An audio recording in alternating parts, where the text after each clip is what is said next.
Hello. Pastor Lan again, back for another exciting edition or episode of the Light 360 Chats. Yesterday was so awesome. I had a great chat with Lawrence. It was really good. Thank you for the feedback that we got concerning that beautiful conversation that we had. So I'm back again with somebody else today. I'm going to be introducing her shortly. But first of all, like I like to do at the beginning of every one of the broadcasts, welcome everybody joining us. Thank you for joining us again for Light 360. Appreciate your following this show. Thank you so much for everyone also who has been sending comments to us on the impact of the show on them. I really appreciate it. So I want to welcome you all. I want to ask you to like the video, share the video, so that we can, reach more people with this show. Also, we are going to be interacting with your comments, so feel free to make comments. We'll be able to see those comments and talk about them, discuss about them if they merit that. So thank you. So once again, let me introduce the purpose of Light 360. Light 360 is something that we conceived, and the goal of the Light 360 broadcast is to use the stories of people to inspire other people. So at the Light Development Center, City Light Church, we're about purpose. We're about people walking in their divine potentials, their divine purpose, standing in their spheres of influence, and fulfilling the very purpose why God sent them on the earth. We're about people maximizing their potentials. We say our mission at the Light Development Center is to raise the potentials of people and places everywhere. And that's my passion personally as a person. My goal in life is to help people find their purpose, stand in their place, and make an impact to glorify God. So there are certain individuals that, along the line of fulfilling that purpose that we have had the privilege to come across. And they, got the message. They, got stirred up in their spirits by God, and they've been pursuing their purpose. They are still on the journey, but they are pursuing it. They are putting everything they've got into it, depending on the Spirit of God. They have stories. They have stories of successes, stories of failures, but most importantly, they have stories of how the grace of God has sustained them. So we bring them on the Light 360 to just share their stories, and maybe through their stories, somebody else will be inspired. So we have had, somebody watching, and then they heard somebody's stories, and then they're like, I'd like to employ this person. That's one of the testimonies that we've got. We've had other people reach out to them for services. We've had other people say, wow, that was what I needed to hear at this time because of what I was going through. People identify with stories. Stories are very important. So I'm not going to waste any more time because I really want us to have enough time with our guests today to really dig into our stories. I believe you are going to be inspired. So before I bring her on, so the guest that we have today is somebody that I've gotten to know for some years now. I don't know the exact number of years, but I'm sure it's more, probably like 6 years or more, that I've gotten to know her. I remember when I first met her, one of the things that I noticed about her, first of all, I met her she came to the City Light Church. She came years before, but I never really got to know her. But then she came again, and then I went on I was just, looking online. I saw that she was leading a nonprofit then, or part of a nonprofit. And those things always impressed me. So I reached out to her. I was like, wow, what you're doing is awesome and all that. And we got to know, got to talk. She became, part of City Light, part of the LDC, Leading Light, and she has really contributed a lot to the development of Light Development Center through her skills. We're going to be talking about that, and City Light Church as a whole. And she has a passion for entrepreneurship. She has a passion actually to solve problems. I think that's one thing I've noticed about her. She is multi-gifted, talented. She has skills in various areas. And one of the things that she has done is like she will stand with people who are about to start something or who are doing something, and she will start to use her skills to help them either promote themselves, set up different things and all that. And a lot of people can testify to being helped through that gift. In recent times, she has, stepped up into some entrepreneurship pursuits that she's going to be sharing a lot. She'll be sharing about as we go ahead. But this is somebody who is passionate about doing God's will, about working in God's purpose for our lives, using our potentials and our gifts, callings and relationships and everything that God has given her to be a blessing to people. So, and she's been doing that. So I'm so excited and, really glad to have her on today. So without much ado, I'm going to welcome onto Light 360 for today, Michelle Adeniyi, Alero, Michelle Adeniyi. Welcome to Light 360, Michelle. Thank you. Thank you for having me. Yeah, excited. I'm glad that we're having this conversation. Yeah, same. People are watching us right now. And well, I try to introduce you as, from my perspective, right?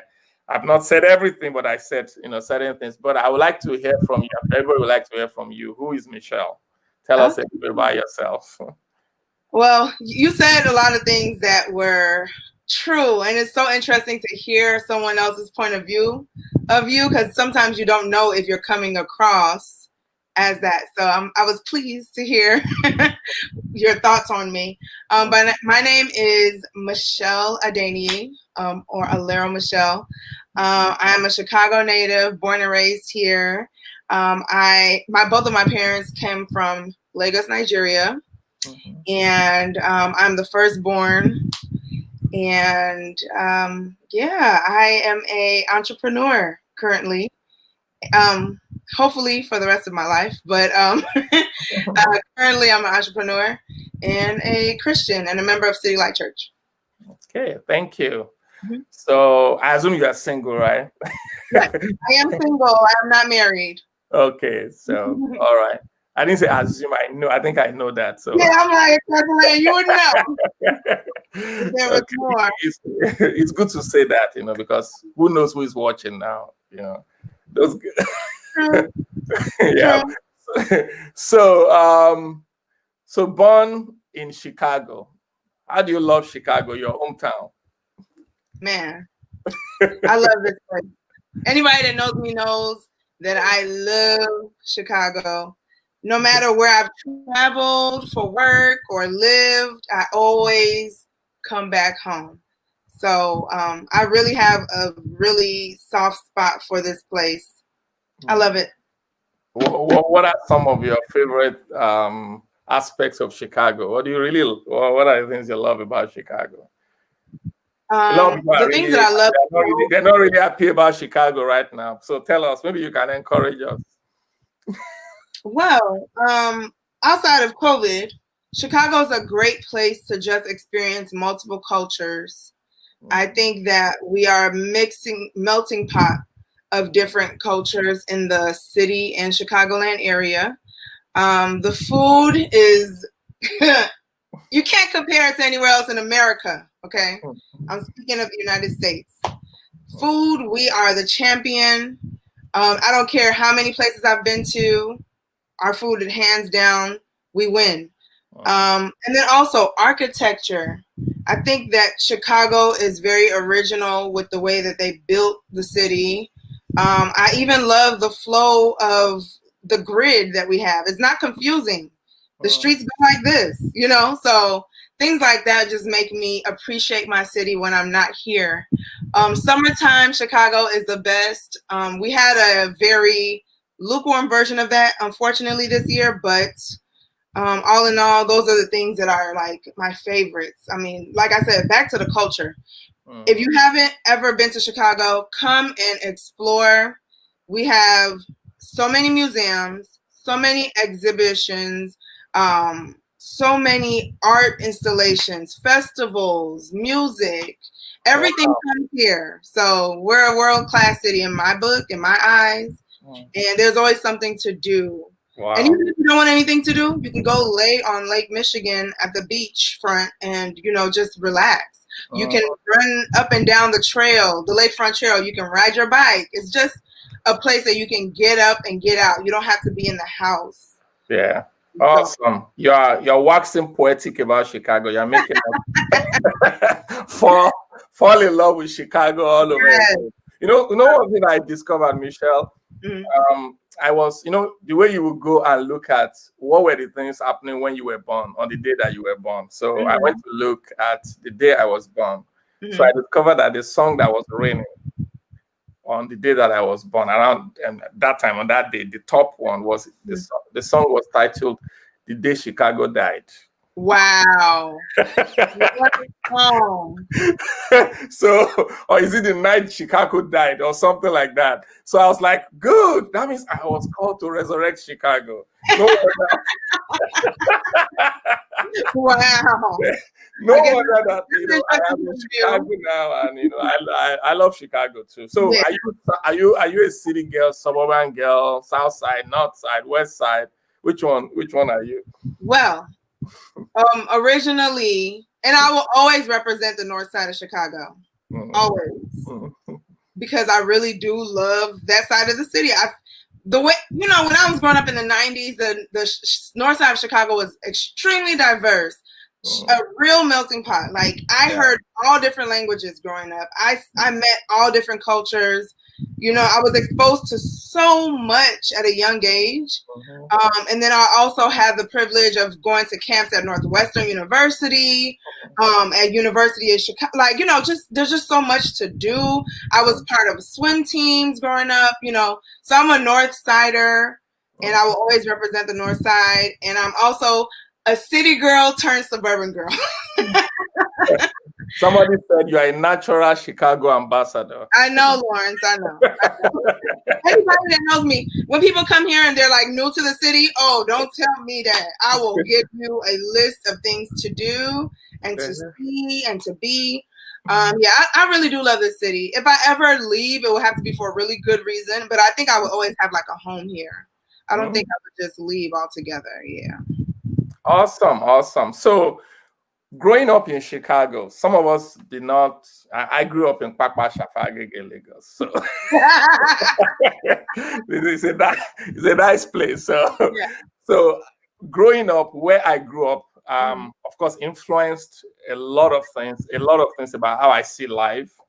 And it's like even what I do right now, I find myself like I'm trying to do stuff to touch people that I see very similar to my background and share the stories and all that anywhere I go around the world, with the Leading Lights training and all that.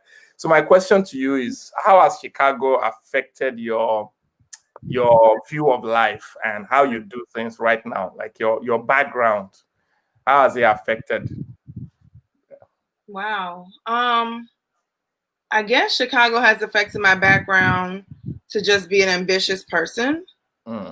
I'll say that growing up in Chicago, you saw people come here from all over the world. And so I met a lot of I grew up with immigrants, let me just say it. And so being able to witness everyone's growth from when they got here, people get here and they're staying with like a cousin or aunt or uncle or something.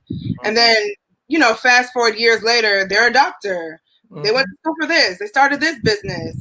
They have multiple stores, it's just inspirational to see that people come here to get things done and they're ambitious. It's not a place that you're just going to come and relax. It has a pace to it. You got to keep moving. And even with driving, you got to be a little aggressive. Just a little. You got to be, like the defense a little bit. I know what you're talking about. When I drive in the suburbs, it's like you are relaxed. Once you get to Chicago, you have to sit up. And so I think that's just what the city has taught me is just like keep your eyes open, stay ambitious and focused, because the city itself is ambitious. I feel like a lot of the things that they have brought and developed since I was a child that has, it's really grown the city to be known for tourism and all these other things. Not saying that it wasn't that before, but I think it's just a forward-thinking place, and so it's easy for individuals that are from here or that live here to have a forward-thinking mindset. Yeah. Wow. So let's talk about ambition. Mm-hmm. So you just told me right now that one of the things that the city has done, like growing up in the city has done, is to give you ambition or make you an ambitious person, right? Because it's an ambitious city. Mm-hmm. So tell us about ambition. What role has that played in your life? What role does it play in people's lives? What are the downsides of it? What are the upsides of ambition? Yeah. So I guess for me, the upside for ambition, I don't know. Because I feel like my ambition has been a good thing. It's been a blessing. Mm-hmm. But I think that being ambitious at such a young age kind of distracted me from some of the experiences that I could have had earlier on. So that's the downside. So for example, like, coming out of high school and going straight to college, but then going straight into working and going to school. That's a certain level of ambition. I've been working since I was 15 years old, period, full stop. I've had a job since I was 15 and I am 33. Wow. So I've always worked. I've always been very ambitious. And I think sometimes that kind of stopped me from experiencing some of the things at a younger age that some people did, like I didn't go away to a 4-year university right away. I didn't, I had an apartment, I was a manager, and I was going to school. So I think ambition is important. I think everyone should be ambitious about their life. I don't think you should just let life happen to you. However, I do believe that there should be a balance between being ambitious and living in the moment as well. Because when you're very, very ambitious, like I have been for most of my life, you are always thinking about the next thing, the next thing that I'm going to do, and it's hard to actually take in what's happening, like what you're actually experiencing currently. Okay. Yeah. So live in the moment, but have your eye ahead of the moment, like have definitely still have a focus, still have ambition, like still have goals, but still try to embrace the now. I'm not necessarily saying like just relax, kick your shoes off. No, but I think that there is a balance that you have to have in order to still live life, like actually live life. Yeah. So. Awesome. So you developed ambition when you were young. You saw people and what they were achieving and all that, and that inspired you. So what did that lead you to do? What's your story? Like the things that you started to do, school, all that. Sure. So my story with school. It was not linear at all. Yeah, is it ever linear for anyone? Some people, they just go to school and they graduate. Okay. You know what I mean? No. Okay. I went to several schools. Okay. And like I said, I grew up very quickly. I think it has something to do with me being a firstborn as well. Okay. So I had a lot of responsibility at an early age. And for me, it was more so just trying to find my place and my footing with education. I'm a tenacious learner. Like I love learning. I'm in school right now, Pastor Lynn. I love learning. I love school. But originally, I think I was really distracted by working full time. It was hard for me to focus on the education and graduation part. So I started off at junior colleges. I went to 3. Finally graduated from the 3rd one. And the one that I graduated from was actually located in a college town. You might have heard of it, Champaign, Illinois. Okay. So that was an experience for me. Uprooting myself out of my Chicago environment and putting myself in a rural area so that I could focus. And it worked. When I got there, I became an actual scholar and leader. I was very involved in school. I was very focused on what I was doing. And then when I graduated from Parkland College in Champaign, I went to Eastern Illinois University. And I was extremely involved there as well. Held several positions on campus. Worked for the university with special events, and I had a blast. I pledged a sorority in my second semester there.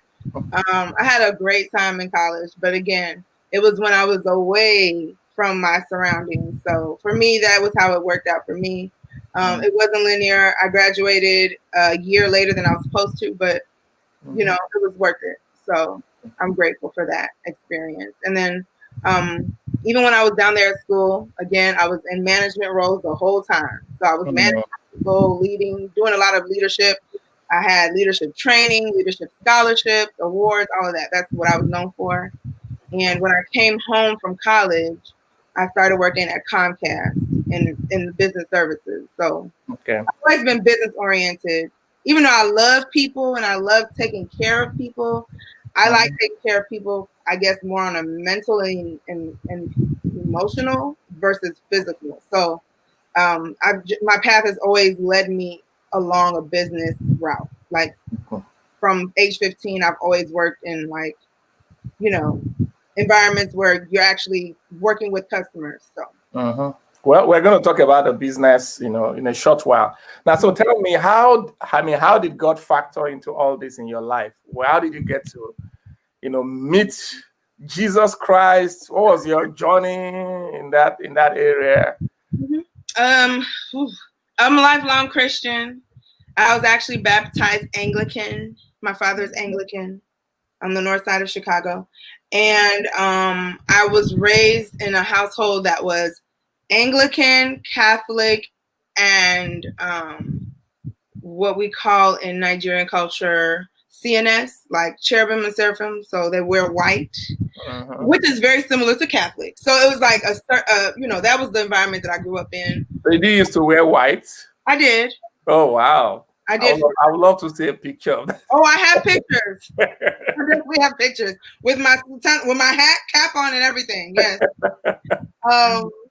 So I went to Catholic school growing up on the north side of Chicago. I went to Catholic school and Lutheran school for 1 year, but mostly Catholic school. So God and Jesus Christ and everything has been like ingrained in me, a part of me. It was something that I grew up with. Prayer for every, you know, for you prayed in the morning at school, you prayed at lunch, you had chapel, we had mass. Holy Communion, you know, like it was just part of my life already. And then my aunt was involved in her church, so I would go to Bible study with her and choir rehearsal with her and Sunday school. My grandmother was, you know, very involved in her church, so I would go to church with her. I grew up across the street from a church. It's just always been around me, so I didn't know anything different. And I will say when I went away to college, that was my opportunity to actually have a one-on-one relationship with Jesus Christ. And because when you're away, it's up to you if you want to go to church. Nobody's saying, wake up on Sunday, go to Bible study, you know. So I had to build that relationship. And I found churches in Champaign and Charleston where I went to school to actually go like worship with other people and, you know, do Bible study and things like that. So that was a great opportunity for me. And then when I came home from college, like I said, in 2011, I was really on a quest to find out what my relationship with God would be. So I took it upon myself to start going to different churches, talking to different people about the church they went to, going visiting churches, going to Bible studies and things like that. And I made the decision to get rebaptized as an adult. Okay. So I was baptized again as an adult. I recommitted my life to God at Willow Creek Community Church in South Barrington. Okay. Yeah. So that's my journey. And then I came to City Light actually. A friend of mine was promoting on Facebook, which Facebook marketing works. We'll talk about that but we're going to talk about it. really so it worked. And a friend of mine was actually posting a flyer of City Light. And like Pastor Lamb mentioned when he was talking about me earlier, I had been to City Light many years before because my whole family used to go there when they were here in America, my cousins. And so I was like, City Light, I haven't been there in years, but she's posting about this women's conference, and there would be different stuff that people that I knew would post about. I had a few friends that went to City Light, and it would never like work out for me to go. But this women's conference, I don't know, something about it just spoke to me, like I should go. And so I just went by myself. Like I didn't tell anybody. I just registered and went. And I went to the whole weekend and I really enjoyed it. And I was like, okay, I'm going to go to Sunday service and see if I like it. I enjoyed Sunday service. So I just started coming. This was in 2013. Yeah. So wow. That's 7 years ago. Yeah. Awesome. So yeah, it's been 7 years and I've been at City Light ever since pretty much. Yeah. So it looks like you were on a quest because, you know, you had all those experiences growing up, going to different churches and all that with your family and all that. Then you had the chance to be alone. But you went to some churches and all that. You came out of school. You drove all the way to Barrington. So I was living that way. So with Comcast, I worked in Oak Brook, Naperville, like all the suburban, hubs. Yeah. The headquarters. So I worked in that area already, and I lived there for several years. Yeah. So Willow Creek was where my best friend was going already, and she invited me, and I really enjoyed the church. However, the reason why I stopped going to Willow Creek, even though I love that church to this day, I will go, of course, to visit. Yeah. It's such a massive church. And what I've learned about myself and my relationship with God is that I do value community in a smaller sense. Okay. And that's what I love about City Light is that I have an actual community of people and we all know each other. Yeah. And we have our small groups that are like super involved, so I enjoy that about my church. After Willow Creek, I did visit Pastor Hannah's church for a while when I moved closer, this south. But again, that's a mega big church. Yeah, yeah. For some people, they love it because that's the type of great churches. They're all partners with us. Exactly. You're right. Friends in Chicago. Yeah. Yes. So I mean, these are great churches, great people. For me, it was just the type of church that I was looking for was something more tight knit and connected. Yeah. And I grew up in those type of churches when I was younger. I didn't want to go back to those churches, but I knew that I wanted to find a happy medium for me.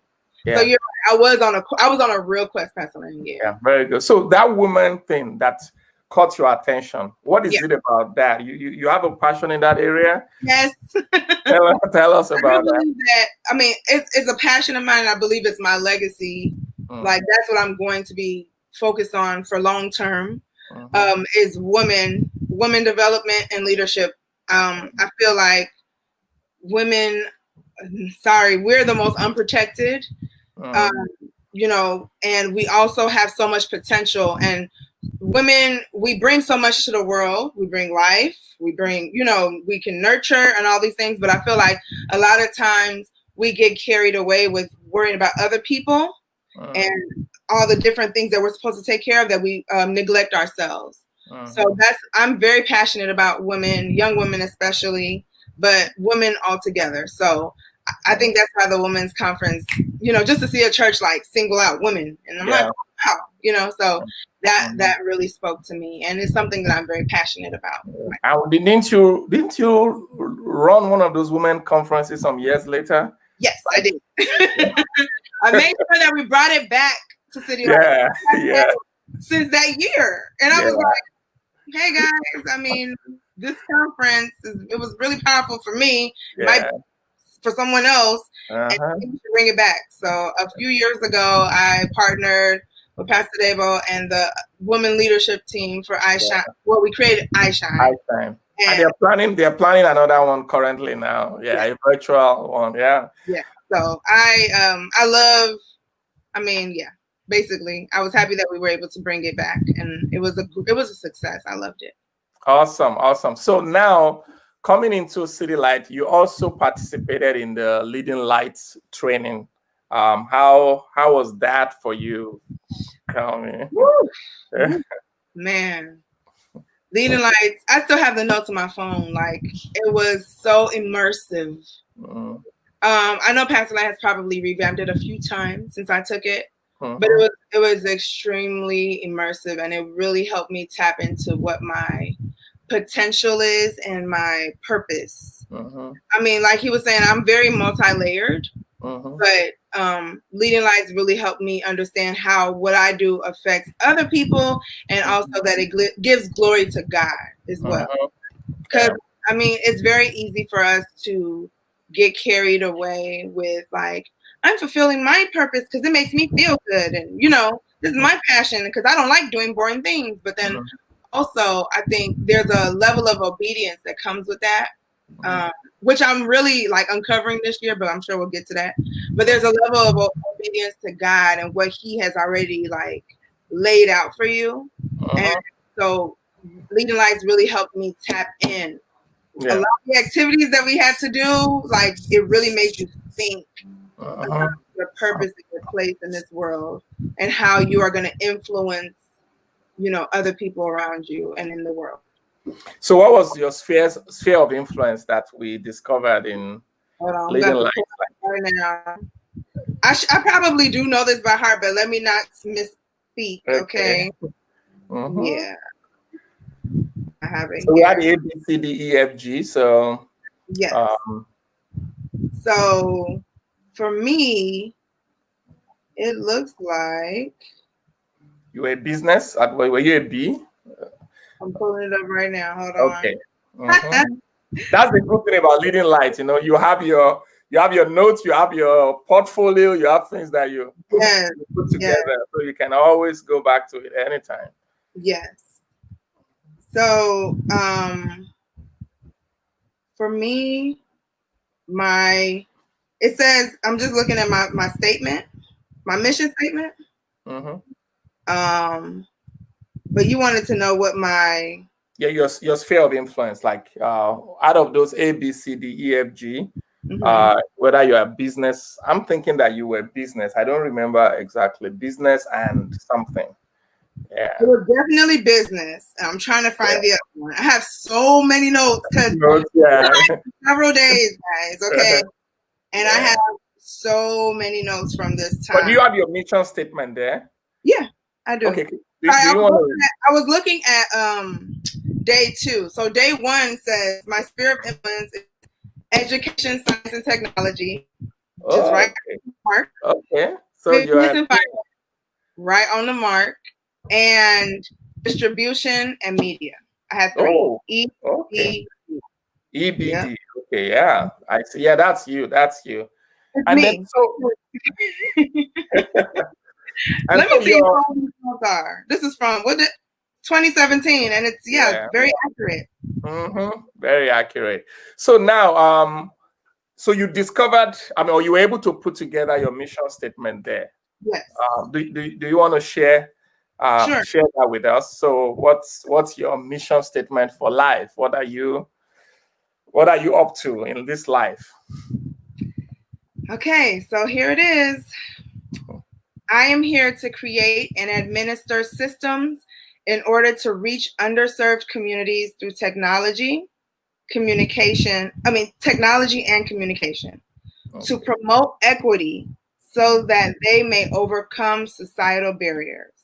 And it says innovate. Awesome. I am here to use technology to help solve problems in the world. All right. Very good. So now tell us how you've been doing that. So what have you been up to? What have you been shining in that sphere of influence, fulfilling that mission? Sure. Okay. So first things first, I have the Maven Girl Project, which is a 501c3 nonprofit organization, and it was created in order to help young women of color with internship, mentorship, and scholarship opportunities. I started that in 2015 when I was still in corporate America.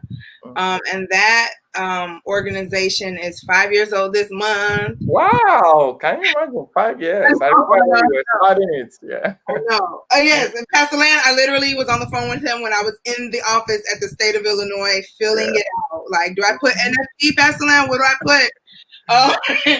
Been here since day one. So thank you. But yeah, so with that, I do a lot of mentorship to young women. I have so much more in store that I want to do with this. And I know it's like my long goal, like a long-term thing for me. But this year, I'm definitely doing scholarships. I'm partnering with an organization called ScholarX in order to give scholarships to young women in Nigeria. Okay. And I have more in store for that. But right now, I've just been focusing on the mentorship aspects. Okay. A lot of young women need that. And last year, I had an amazing event, literally a year ago yesterday, and where I had, all these women in a room, and they were networking, and we were talking about all these different ways that we can develop ourselves. Yeah, I remember seeing pictures of that. That was good. Yes, thank you. So so that's Maven Girl Project. That's my baby. And then right now I am currently the owner of Made Events and Made for Kids events. So I have an event production company.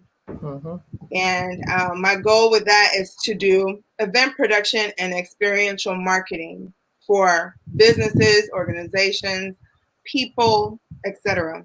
And I want to be able to shine a light on people's causes, products, things like that by bringing people together and informing them about it.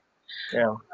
Due to COVID-19, I have had to pivot almost 180 from my original goal, but God is still on the throne, so I am okay. Yeah. I know that I will be able to go back to my original mission. And Made for Kids, I started that just as another arm to help kids have good times at events. So I have different things that are like literally made for children. So chairs that are made for children, tables, props, soft play, just all type games, all these things that kids can do when they're at events and to interact with people.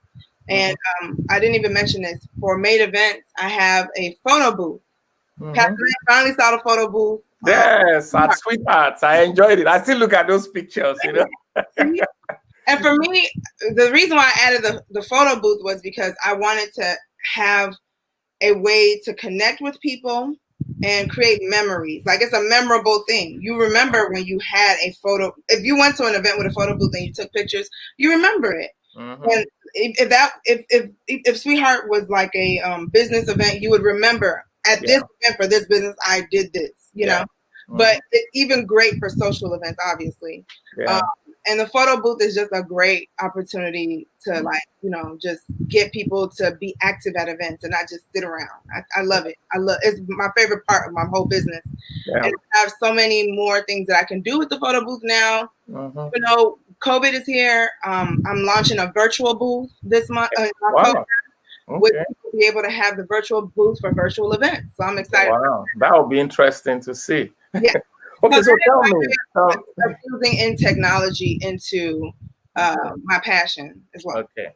So tell me, you've been talking about all these things. I know they were not easy to start, to sustain. Tell me your experience as an entrepreneur. For somebody who is watching, who is aspiring to do so, or is going through all the struggles of an entrepreneur. Tell me how it has been for you, what you have learned along the way, starting from when you were just giving out your skills to people. I remember when you told me then that, I've just been solving problems for people. I think it's time for me to put together, something people can know this is what I do. Yes. I didn't even mention that. So I do have a consulting company, which is May Management. Started that in 2018 after I had a conversation with Pastor Land, because I was like, I'm tired of giving away. I'm tired of helping. I was always like the behind the scenes person, helping people with their ideas and their problems and bringing it to life and talking about marketing and all this stuff. And I'm like, there should be a way for me to get paid for this. I know that I can get paid for it. But when something comes so naturally to you, with ease, you don't see it as a gift. You don't value it as much as the other people. You just feel like, it's just what I do. So let me just help you. I'm also like that too, Just what the hell. I feel like there's still room for that. But it shouldn't be the only thing. It can't be the only thing. Be giving it away all the time. I have no problem sharing things, but there's a limit now. I have boundaries now. Yeah. So, but man, entrepreneurship, it's really got to be something that you are passionate about. And what I mean by passion, not like, oh my gosh, I love it, but because you're not going to love it. I'm being very transparent. I'm not loving it today. You know the interesting thing that I heard, a lot of people who are successful entrepreneurs, it's not like they are in love with entrepreneurship like that. I love, like a romantic kind of a love. Right. It's just something that they see and they feel must be done. And sometimes they are doing it. They're not necessarily, passionately in love with it, like that. So some people are in love with it too. So you really have to be practical when you are thinking about entrepreneurship. Yeah. I think there's a balance of loving it and just being like, this is what I have to do. This is, for me, it's what I have to do. Yeah. It's what I have to do. And I mean that, like, I do it full time right now. It's what I have to do. Yeah. It's not that I don't love it at all. I don't love it every day. Does that make sense? I can tell you, I don't like church planting. I don't like God telling me, go and plant another church. So you understand, but it's what you have to do. But I have to do it. That's how I feel. Yeah. Because, for example, for me, I mean, I've had a great career so far. I've climbed corporate ladders. I've had positions. I've traveled all over the country to do consulting. It's been fun. But God was definitely showing me and telling me that it was time for me to start doing what he's been telling me to do. And for me, I just was doing it for free or putting it on the back burner. I didn't care to actually solidify it and make it an actual business.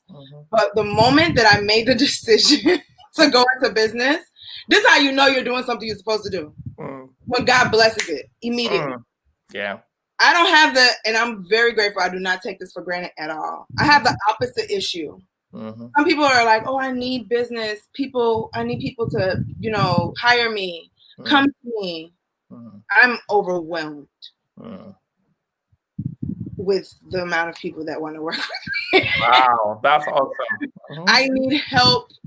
I need to hire people. Yeah. I need to streamline. I need to niche down all these things, And so with entrepreneurship, you really have to have a certain level of love or passion for what you're doing, because every day is not going to be easy. Working for yourself, you can't call off.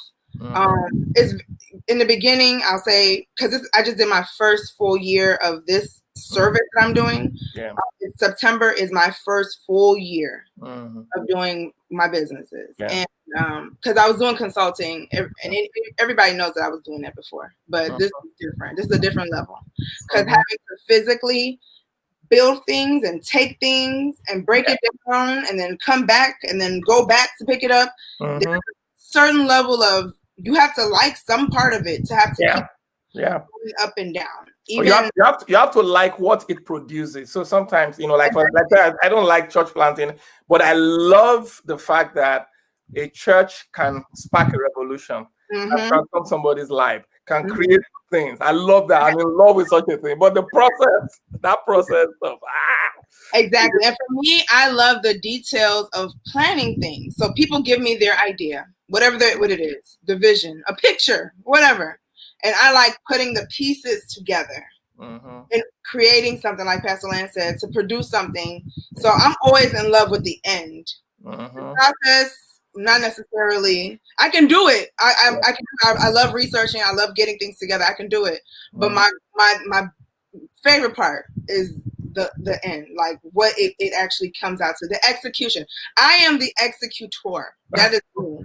I'm a visionary, but I'm the visionary that likes to execute. So it's a combination for me, and I'm grateful for it. But in entrepreneurship, I think a lot of people try to fantasize about it or make it seem like it's luxurious. Anybody that follows me on social media, if you're in my Instagram or Facebook stories, I always tell you guys the truth about how it is for me. Yes, it has been successful. Yes, I'm sustaining myself. Yes, I have built my business credit. I have a car in my business name. I'm doing a lot of great things. It is not easy. Yeah. It is not easy. Yeah. Even if you're doing something that comes humanly naturally to you. Business itself is not easy. Yeah. And in order to sustain yourself, you're going to have to pivot, like I had to during COVID. You're going to have to change some things. Your original plan may not be what you end up doing. You just have to be very flexible. Yep. Yeah.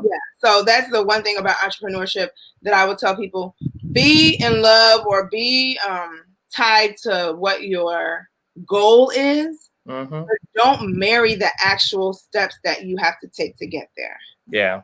For me, I know my goal has always been, and this is going to be very interesting. Some people don't even know this, but Pastor Land knows, like, I'm very in love with business.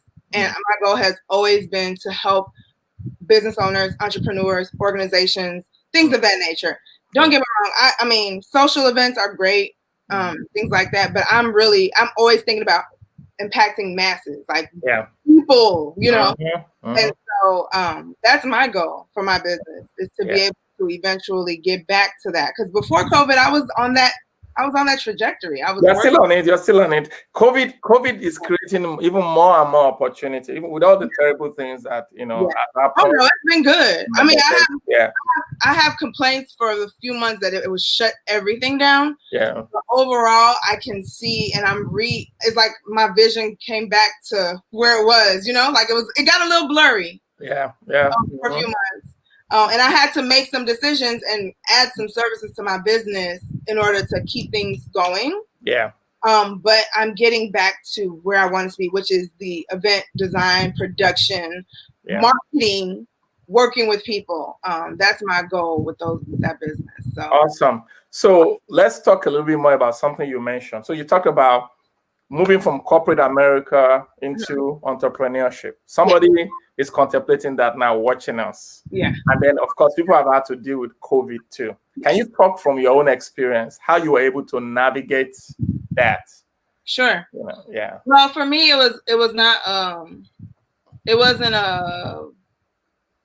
wasn't like a decision that I made lightly. I was working for a Fortune 10 company at the beginning of this year. And when COVID hit, you know, when you're working with an organization that is built on sales, human life is not as valued because the business is what matters. So for a few months, they let us work from home. They gave us time, you know, all that. And then there came a period when we were still in Chicago. We were still like number 1 or 2 right after New York with COVID. This was May 1st. And they told us, okay, time to go back out in the field. Like, they didn't care. And for me, I did it for a month. I did it. It was very hard, very uncomfortable. In the role that I was in, working in it was a product marketing account management role. It was very difficult working with clients and working with people one-on-one or in person in their space when COVID was so foreign to us. Like, we didn't know. I didn't have proper PPE right away. It was just a lot of things. So it was very hard. And for me, mentally, like health-wise, it was very hard. I didn't realize how much it was affecting me, but it was. And so I took some time off. I went to therapy, you know, made some hard decisions. And I just made the decision to separate from the organization.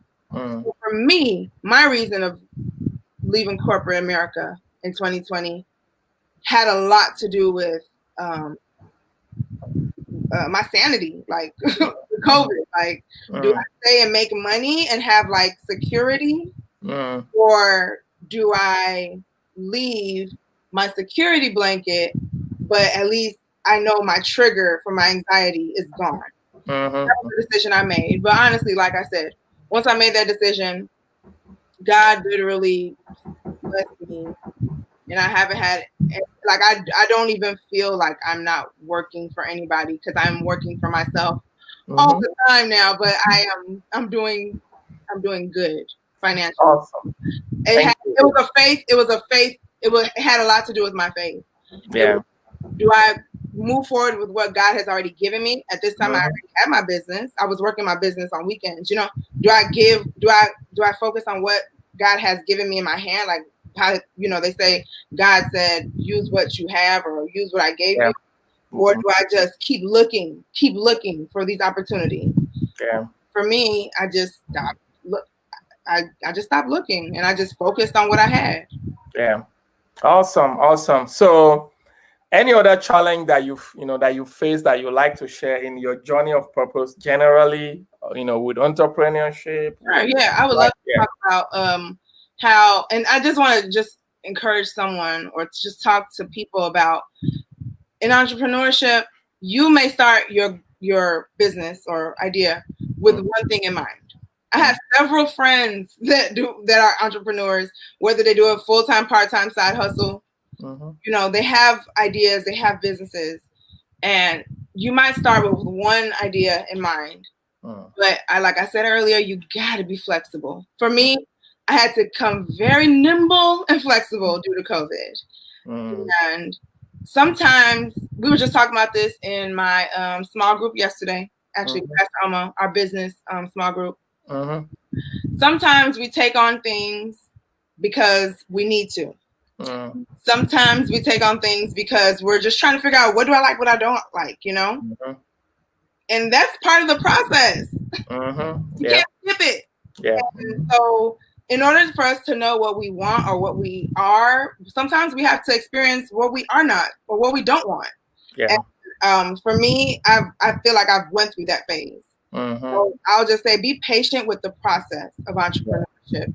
It is not something that's gonna necessarily make sense every single day. But you have to trust the process. Yeah. And it's okay to niche down. It is okay to niche down. And don't be scared of okay. It's okay to niche down. Do not have a scarcity mindset when you niche down. That's what I'm trying to say. Because for me, a lot of times I was scared to niche down because I'm like, if I only do this, I'm going to miss out on all of that money, all opportunities. But if that's not what you're supposed to be doing, or if you have better strengths in another area, it's best that you focus on that area and grow your skill set in that area. Because all it takes is one yes, one day, one person, and you never know. Your trajectory can just take off from there. Yeah. And that's something that I would also share is like, if you have a niche, don't feel forced to take on everything and keep everything. You can take on things temporarily or when you need to or to try it out, but you shouldn't feel forced to be everything to everyone. Yeah. And I'm saying this because I have had this conversation with several of my friends that are entrepreneurs where we're all like, but I really love these things right here. But everybody's asking me for this. It's like you have to really make that decision in your faith to say, I'm going to trust God. And the fact that He has blessed me with this talent and this gift. So I'm going to focus on this area. And I'm not going to let that distract me anymore. Yeah. That's it's a process, is all I'm saying. It's a process. It's not something that happens overnight. Very good. So, in the Leading Lights training, we usually do that exercise where we talk about if you were to die in 100 years or whatever. What do you want to remember from, right? That's one of the toughest part of Leading Lights, where you start looking at if I died yesterday or if I died in 100 years. The question I want to ask you is, if you extrapolate to the end of your life, God will give you long life, Amen. What impact do you want to make in this world? Let's see a picture of it with your gifts, with your entrepreneurship, your problem solving, consulting, and all this. What impact do you want to make? What are we going to see in this world? How is the light going to be? Yes, for me, the impact that I want to make is diversity in areas that we are not typical, and people of color, Black people. Diversity in areas that we are not normally seen in. So technology, innovation, I'm very big on diversity and inclusion. That was part of the reason why I started Maven Girl Project. I was working in corporate America and I was the only Black girl on the project management team. I didn't understand it. I know so many other talented people, and I know so many people that have the skill set and gifts, and they just don't have either the opportunity, the visibility, the network. They don't, So that's something that's big to me, and that's part of the reason why I started the Maven Girl Project, is to be able to connect others to opportunities in order to give us a fair chance and equity in this world. So everything that I do, that's what I think about, is giving people opportunities to shine, giving people opportunities to learn more and do more of what they're supposed to do. And I love people in general. I love the humankind, but I have a special place in my heart for people of color, Black people, and women. So I want my impact to be about always pushing us higher. Us, I mean everybody. I've never been the type of person to just think about my success and my business, and I just love seeing people do what they're supposed to be doing. Like I love people. I love people getting promoted. I love people figuring out their passion. I love mentoring. I just love seeing people excel in life. Yeah. So for me, it would be the diversification of leadership and careers. Yeah. So, because right now I feel like we are getting there slowly, but a lot of us are just consumers. Yeah. And we're too talented to just be there. We need to be the creators. We need to be the innovators. And so I want to be able to help the next generation with that. Awesome. What was the name you were giving at Leading Lights for the acronym to your name? Do you have it there? I do. Okay. So at the Leading Lights training, while Michelle is looking that up, when you come for Leading Lights and you come up with your mission statement after going through the intensive on discovery, we now summarize what you have learned about yourself by putting it as part of your name. Like we make your name an acronym of your purpose so that you can always, look at it and remember what your mission statement is. So let's, if Michelle is able to get it. Yeah, hold on, sorry. I used to always refer to it. Like I used to always go back to it, look at it. Like, hold on. So guys watching us while she's doing that, make your comment, ask your question. If you want to ask a question, make a comment. We would love to have your contribution to our conversation. Thank you. My goodness. It may be because I'm spelling my full name. Hold on. I remember one of the I think if I must have done it with you, I will have done it with Michelle. Yeah, you use Michelle for sure. Yes. Hold on, y'all. I'm sorry. It's in here. Okay. And I feel like me and you actually did ours before Leading Lights. Okay, yeah. I was so hard pressed trying to focus. And then that's when you were like, you need to come to Leading Lights. Yeah, okay. So if you can't find it, that's okay. That's okay. Yeah, that's fine. But you basically know what it is. I mean, that's what we're talking about. Yeah. The name is just a way to put it together, and so that you can easily remember it like that as a structure. So let's go forward a little bit. I found it. Oh, you found it? Okay, good. So me and Pastor Lynn actually did this in 2015, but it was the same. It was the same. I just kept it because it still was relevant.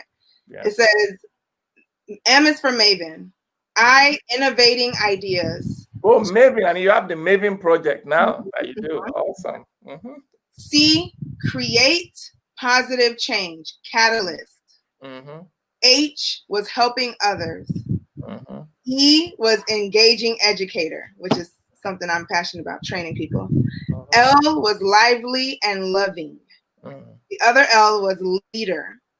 And E was entrepreneurially empowering women globally. Wow. Awesome. So that summarizes you. That's you. So everything is in there, from Maven to problem solving to innovation to empowering women to entrepreneurship. Everything is right there in your name. Yeah. Awesome, awesome. So tell us now. We actually hit the 1 hour. So Oh, wow, that went very fast. You were right. yeah, it always goes so fast. So I want you to tell us now some things that you have learned, like principles Okay. that you run your life by, that somebody can learn from. If somebody came to you now and they say, Michelle, I want to know, maybe a young girl or a guy or whatever, I want to know, based on what you have learned in life, what are the principles, maybe 5 of them that you think I need to, that I can apply to my life for success in Wow. working in God's purpose for my life. Yeah. Okay, so you said 5. Wow. Yeah. Um, So it is a motivational speech that you got to make now. So okay. imagine that you're talking to that young girl and you're about to tell that young girl, say, this is how life is you're supposed to live your life if you want to get to your goal, So do it for us now. All right.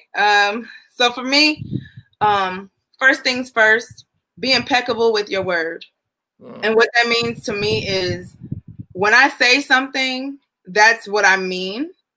So people can trust me. I'm not a person that minces words. I don't say things when I mean something else. I'm very straightforward.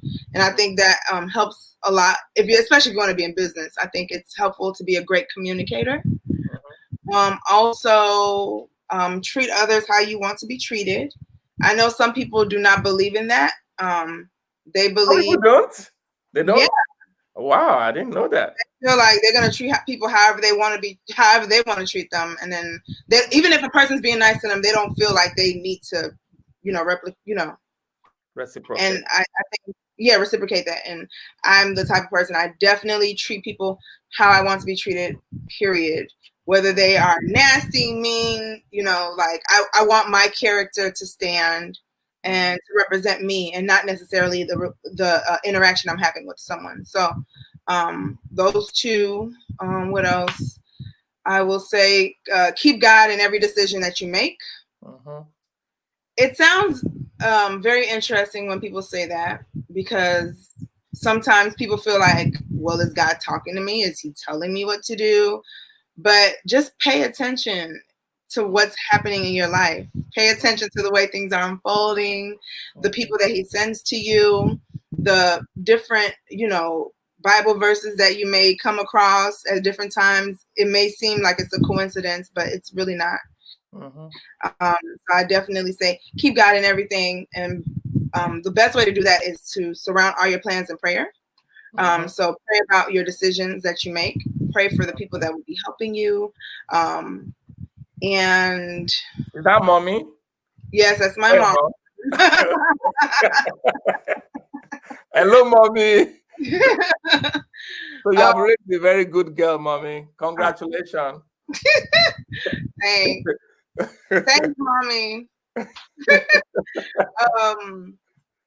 And I'm trying to think, what else would I say? In business, it's good to be nice, but it's best to be fair. And I've learned that the most in 2020. It's one thing to be really nice to your customers, potential customers, people. You should be a nice individual. You should be a good-hearted person. It's best to be fair in business. If you are running a for-profit organization and it's not for charity, be fair. Make sure that you are providing the best service you can, or the best product you can, the best customer service, and make sure that you are being fair to your customer and yourself. So you can be fair to your customer and you can be fair to yourself by making sure that you are actually gaining a profit. So treat your business as a business and not like a charity if you are going into business. Man. Awesome. So one question, this is maybe emotional or whatever, but I think it's a good question. Think about your life, think about your business, all the things you've been doing. Can you tell me a story of your most emotional story of impact? Like what something you did touched someone, you understand, and they were just, wow. like it really touched the core of their being. Basically, I'm just trying to look at the impact of the things that you do on people. So it could be a business client, it could be somebody that you did an event for, or somebody that you helped with something. Just some stories of how your impact, your business or your action touched someone. Sure. I mean, in business, I do get a lot of positive feedback. I get gratuity and tips. So I know that I'm making an impact. I brought their vision to life. I made them feel happy. They felt stress-free. That's great. That's a good feeling. Mm-hmm. But I think my most impactful moments come from my community work. Which I earlier, that's like my real passion. Because I know you've spoken at I think there was a time you spoke at a school or something. I'm trying to remember with the young girls or something. Or, yeah, like I want to hear the story. A lot of that. Yeah, I love such stories. So that's what I love to share. So. Oh yeah. I guess the most impact I've had that I was able to see, like I said, is in the community work. I'm very big on community service. I know I didn't talk about it much during this talk. I talk a lot about business. For me, business is my goal is to build my business empire so that I can help the world, the underprivileged. Like I said in my mission statement, I want to help underserved people and help people overcome barriers to success. And in the most recent one, I'll say, last year during the Maven Girl Project event, it was called Money, Power, and Curiosity. We were talking about all things money and women. And I was in tears the next day. I had so much positive feedback from that. So many young women reaching out to me. I screenshot them and, stuff like that. But so many positive messages of people saying, you just gave me, throughout that whole week, Pastor Land, you gave me the courage to ask my boss for a raise. You gave me a courage to ask for a promotion or for an actual career plan. You've inspired me to start saving. Like just all these things that I take for granted, because that's what in my whole career, I've always been like a very, I don't want to say hustler, but I'm just very ambitious, and being able to like share that with other people. Like I was saying, some things just come naturally and you don't realize how some people, they haven't been exposed to that. Even talking about negotiation. That's a big issue for women, especially women of color. We just take what people give us. We don't know that you're supposed to negotiate. You're supposed to counter offer. I had so many people talk to me about that.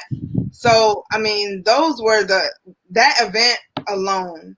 If I can create, by God's grace, more events where I'm impacting people by sharing positive information, that's my goal. Yeah. So that was a big deal for me, because it wasn't like people just left the event like, oh, I met a new friend, or that was fun. It was literally, the feedback was people were applying these things to their life. Yeah. And it was great. It was amazing. Very good. The reason why I asked you that question, because I wanted to illustrate something we teach in the Leading Lights training about the two types of missions that an entrepreneur can have. So we talked about the first one as the spiritual mission, which is the heart of what you are doing. So for Facebook, the spiritual mission is to connect the world, right? So when people get connected, they share stories of connection. For Henry Ford, then it was to democratize the automobile so that everybody can get it. So when people are getting that, you are fulfilling that spiritual mission. So what you just talked about right now is the spiritual mission of your enterprises, which is that thing that touches people and they begin to talk about, oh, you help me with this, you help me with that, you help me with this. That's the spiritual mission. That one you can do if nobody pays you for it. I can. Yeah. Making people make their lives better. Yes. Yeah, because it gives you energy. Then we now talk about the second type of mission, which is the business mission. So that's the one that we put in our mission statement to do this. It involves money, it involves marketing, it involves structures and all that. But if you don't have the two, if you have just the business structure and all that, your business doesn't have your heart. Yep. Right. So it doesn't become a movement. It doesn't become something that sparks up people.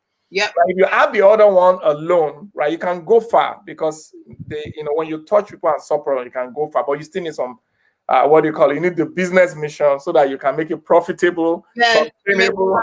Yeah. Yeah. So you need a combination of both. Mm-hmm. And I know that from my own personal experience, I use both. The spiritual mission of City Light, leading light and all that, of people telling the stories of, oh yeah, I discovered my purpose. I started it, I did all that. That keeps me going. That just keeps me going. But then the other part of, okay, you got to build the church and structure, you got to do this and this and this and that. That is also essential and necessary. So try to balance both. Now I know that one of the things you've been called to do is to actually help people do that business part, to put up structures, to carry out their spiritual mission. So as we begin to round up, talk about your consulting business. Yeah. Sure. So May Management LLC is me. I am a business and strategy consultant, and I help entrepreneurs bring their ideas to life. Mm-hmm. So we can go from ideation to creation. Mm-hmm. And I do that through helping you actually understand the process. So many people have an idea, but they get intimidated by the steps that it takes to bring it to life. So mm-hmm. I can help you with your actual business creation, whether that is starting it as an LLC or getting it incorporated or starting a nonprofit organization.